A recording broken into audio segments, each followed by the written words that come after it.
धर्म जीवन में उतारने की वस्तु है, लिख रखने की नहीं है। धर्म का अध्ययन करने वाले तथा धर्म वाक्य को कागज पर लिख कर रखने वाले एक सज्जन को एक दिन निर्जन पथ में डाकुओं ने घेर लिया। भाई, आप मेरी सारी वस्तुएं ले ले, पर कागज न ले। इन कागजों पर मैंने धर्म के मुख्य मुख्य सिद्धांत लिख रखे हैं। इनके द्वारा समय समय पर मुझे बड़ा प्रकाश मिलता है। मेरे कागज लौटा दे। उक्त सज्जन ने डाकुओं के सरदार से यह विनम्र प्रार्थना की।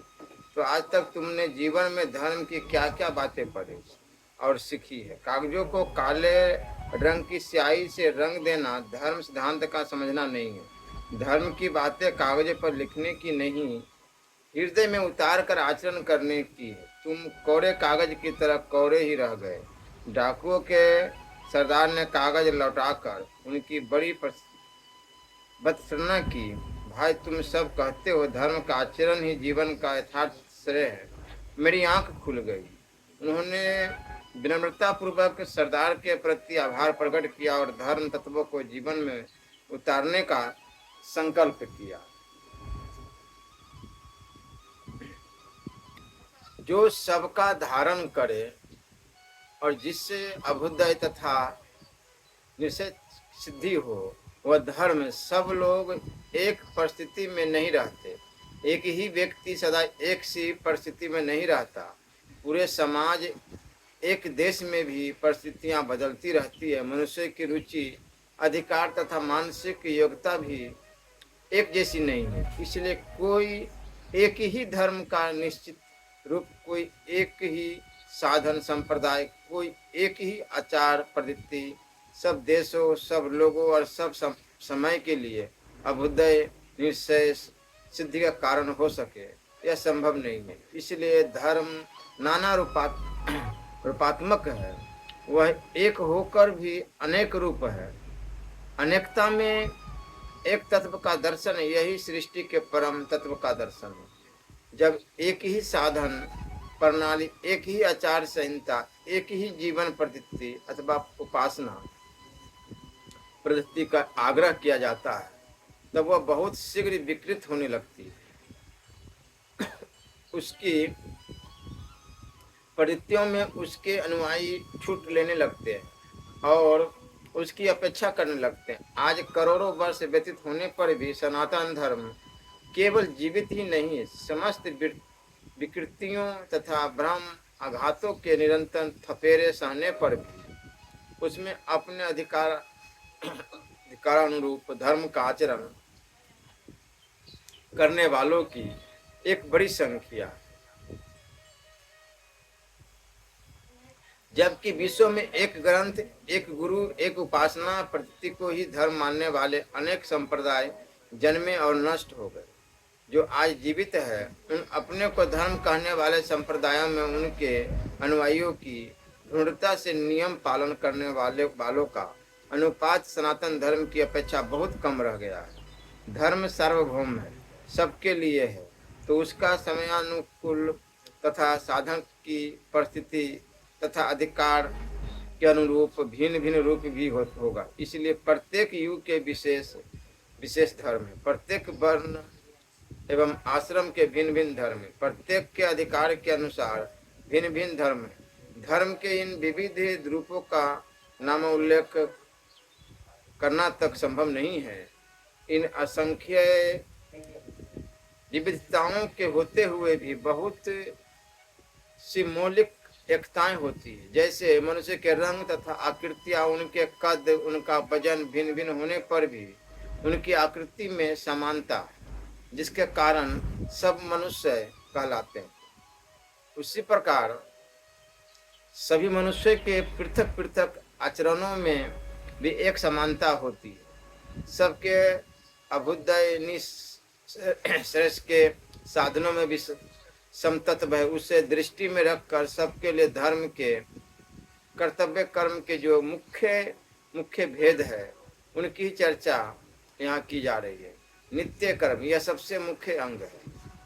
धर्म कृत्य का कहा गया है कि नित्य कर्म के करने से कोई पुण्य नहीं होता, न करने से पाप होता। जैसे स्नान करना है, सामान्य स्नान करने से शरीर को कोई नई शक्ति मिलती ही है, यह कहा नहीं जा सकता, किंतु स्नान न करने से शरीर मलावृत हो रहता है और रोग की ओर जाता है। इसी प्रकार नित्य कर्म का अर्थ है प्राकृतिक एवं शास्त्रीय रीति से दैनिक मानसिक स्वच्छता का कार्य। प्रकृति स्वभाव से विकारोन्मुख है।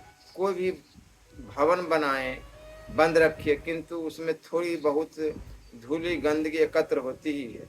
दैनिक स्वच्छता भवन के लिए, तन के लिए जैसे अपेक्षित है, वैसे ही मन के लिए भी अपेक्षित है।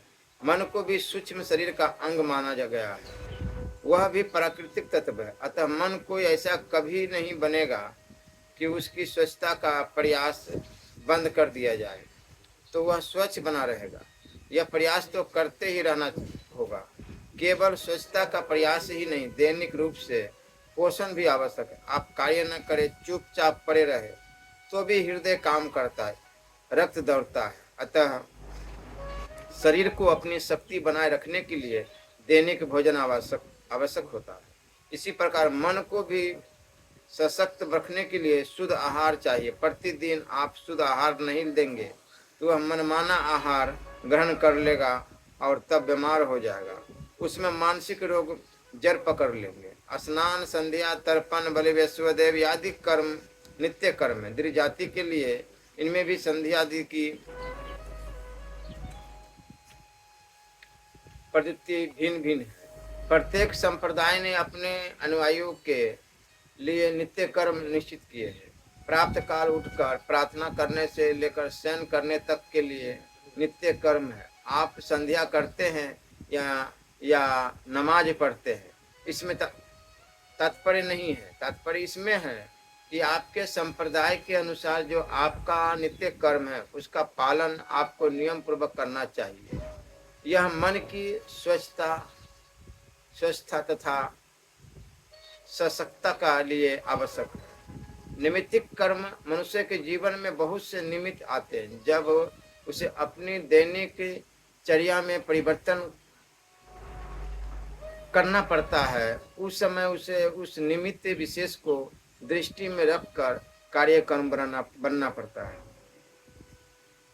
पड़ता। धार्मिक दृष्टि से अब ऐसे विशेष निमित्त आते हैं, तब विशेष धार्मिक कर्म आवश्यक होते हैं। घर में संतान होती है, विवाह पड़ता है, कोई विशेष अतिथि आता है, कोई मरता है, ऐसे समय आप अपने कार्यालय, दुकान आदि के सामान्य काम में अनंतर करते हैं या नहीं?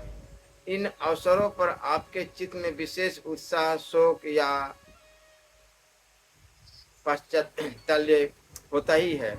अतः चित्त के परिष्कार के लिए भी इन अवसरों पर विशेष आचरण होना चाहिए। निमित्त स्थान के कारण आते हैं। जैसे आप तीर्थ यात्रा करें तो तीर्थ स्थान विशेष निमित्त है, काल निमित्त बनता है। जैसे एकादशी, अमावस्या, पूर्णिमा, शिवरात्रि आदि। जब प्रकृति विशेष अवस्था में होती है, व्यक्ति अथवा घटनाएं निमित्त बनती है। इन निमित्तों के अनुसार हमारा जीवन, हमारा मन अभ्युदय एवं निःशेष के पथ पर ठीक स्थिर रहे, वेग से बढ़े। इसके जो विधान हैं निमित्तिक कर्म है। यात्रा में आंधी वेग की हो और प्रकृति हो प्रतिकूल हो तो नौका घाट पर लाकर रोक देनी पड़ती है। वायु का वेग अनुकूल हो तो पाल चढ़ा देना पड़ता है। इसी प्रकार निमित्तिक कर्म के विधान प्रतिकूल निमित्त की बाधा से रक्षा तथा अनुकूल निमित्त की शक्ति से अधिकाधिक लाभ उठाने के लिए निश्चित हुए हैं।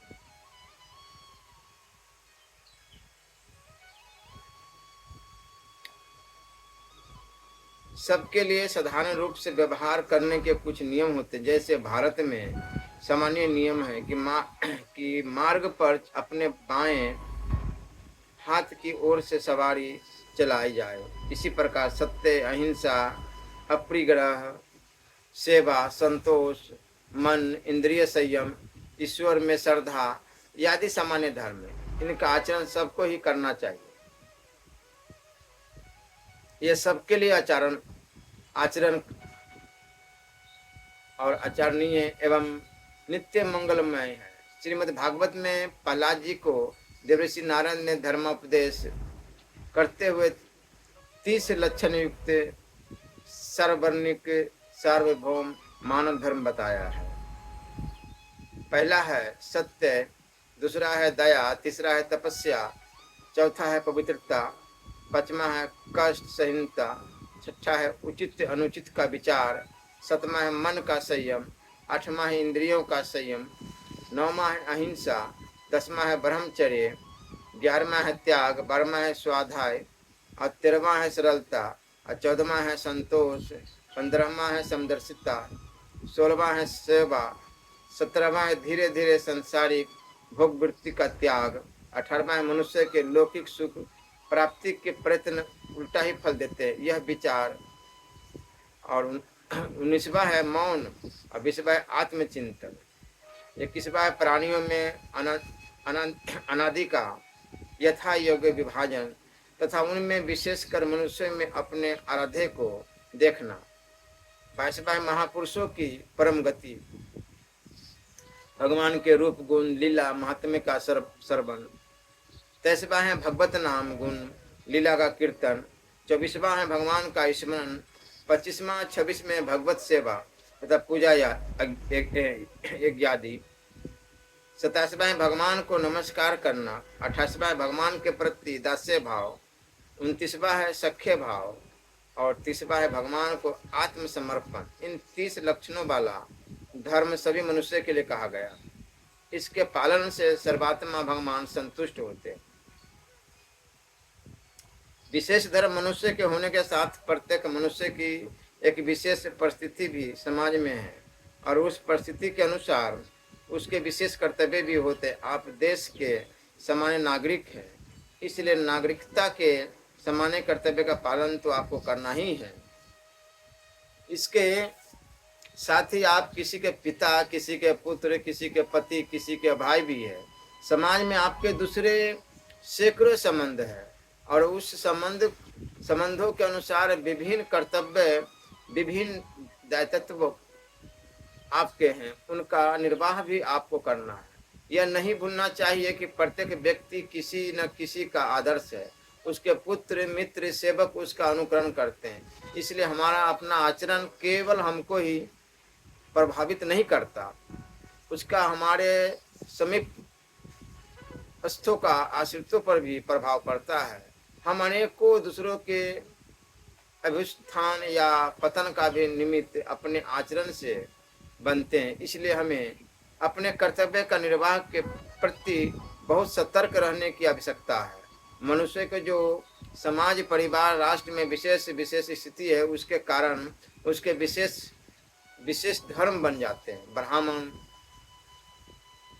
क्षत्रिय, वैश्य, शूद्र धर्म अपने अपने वर्णों के अनुसार, ब्रह्मचारी, गृहस्थ, वानप्रस्थ, सन्यासी का धर्म, अपने अपने आश्रमों के अनुसार पुरुष स्त्री का धर्म, अपने शरीर के अनुसार बालक, युवा, वृद्ध का धर्म, शरीर की अवस्था के अनुसार माता पिता, पुत्र, भाई, बहन, मित्र, गुरु, शिष्य आदि के धर्म, अपने संबंध एवं स्थिति के अनुसार होते हैं।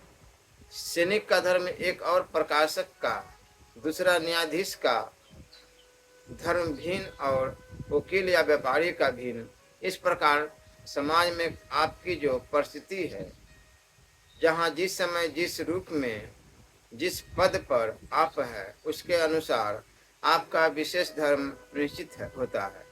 एक ही व्यक्ति का धर्म पत्नी के प्रति भिन्न है, पुत्री के प्रति भिन्न है और माता के प्रति भिन्न है। काम्य कर्म या कर्म धर्म, जब तक हम कुछ नहीं चाहते, जीवन अपनी सामान्य गति से चलता रहता है। लेकिन जब हम कुछ पदार्थ विशेष या परिस्थिति विशेष प्राप्त करना चाहते हैं, हमको विशेष उद्योग करना पड़ता है और हमारी सफलता उद्योग के सर्वथा ठीक होने पर निर्भर करती है। उद्योग में त्रुटि होने पर उद्योग अपूर्ण सफल होगा, असफल होगा या विपरीत फल देगा, कुछ कहा नहीं जा सकता। काम्य कर्म अनिवार्य नहीं है, उनके न करने से कोई दोष, कोई पाप नहीं होता। जैसे व्रत है, सब व्रत किसी न किसी कामना से किए जाते हैं अतः कोई रविवार, मंगलवार या किसी अन्य वार का व्रत नहीं करता, यह कोई दोष नहीं है। उस बार व्रत का जो लाभ है, उस लाभ को प्राप्त करने की इच्छा, व्रत का जो लाभ है, उस लाभ को प्राप्त करने की इच्छा हो तो व्रत कीजिए। काम्य कर्म करने से अपना लाभ देता है। इसमें यह स्मरण रखना चाहिए कि काम्य कर्म में श्रद्धा तथा विधि का सम्यक पालन आवश्यक है।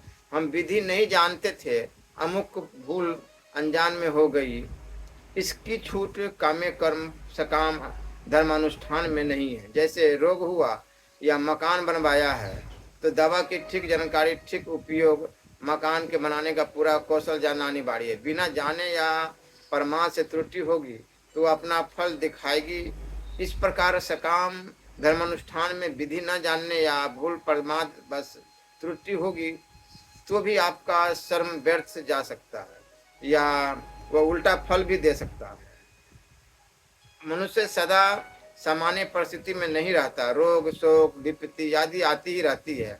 अतः विधान किया है कि शास्त्रों ने ऐसी परिस्थिति में निर्वाह का उस समय नित्य अथवा विशेष धर्म में कुछ छूट दी गई, किंतु उतनी ही छूट जिसके बिना जीवन धारण संभव न हो। एक बार अकाल पड़ा, एक ऋषि भूख से मरणासन हो थे। प्राण रक्षा के लिए उन्होंने शूद्र से उसके उत्शिष्ट उबाले उड़द लिए। शूद्र ने जल देना चाहा तो ऋषि ने कहा, तुम्हारा कुछ शिष्ट जल लेने से मैं धर्म भ्रष्ट हो जाऊंगा, जब मुझे अन्यत्र भी मिल सकता है।